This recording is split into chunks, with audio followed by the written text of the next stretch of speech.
हे आहे गोकुळचं श्रीखंड, अगदी जिभेवर रेंगाळणार. जिभेवरच नाही तर मनावरही रेंगाळणार. गोकुळ श्रीखंड, मनावर रेंगाळणार. हातकणंगले तालुक्यातील कुंभोज येथील देशप्रेमी तरुण मंडळाने यंदा त्यांच्या 25व्या वर्षाची कारकीर्द मोठ्या जल्लोषात साजरी केली.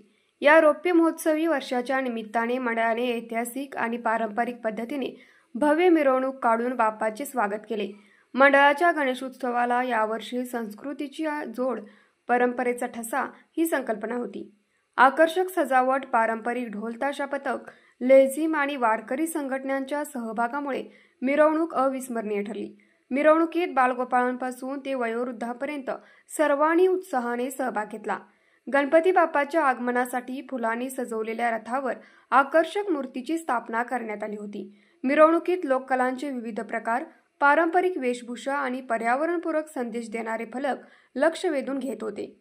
मंडळाचे अध्यक्ष दीपक कोळी यांनी सांगितले, गेल्या 25 वर्षात मंडळाने केवळ उत्सव साजरा न करता समाजोपयोगी उपक्रमातही सक्रिय सहभाग घेतला आहे. यंदा देखील पर्यावरणपूरक गणेश उत्सवाचे महत्त्व अधोरेखित केले जाणार आहे. या मिरवणुकीमुळे परिसरात उत्साहाचे वातावरण निर्माण झाले होते. नागरिकांनी रस्त्याच्या दुतर्फा उभे राहून मिरवणुकीचे स्वागत केले. गणरायाचे स्वागत करताना ढोल ताशाच्या गजरात गणपती बाप्पा मोरयाचा जयघोष आसमंतात घुमत होता. मिरवणुकीची सांगता गणेश मूर्तीच्या मंडप स्थापनेनंतर करण्यात आली. पुढील 10 दिवस देशप्रेमी तरुण मंडळ, अंकुश तरुण मंडळ, अजिंक्य तरुण मंडळ, समता तरुण मंडळ, एकता तरुण मंडळ, सूर्योदय तरुण मंडळ, अमर तरुण मंडळ, विक्रमसिंह तरुण मंडळ आदी मंडळांनी सांस्कृतिक, सामाजिक व शैक्षणिक उपक्रमांचे आयोजन करण्यात येणार आहे.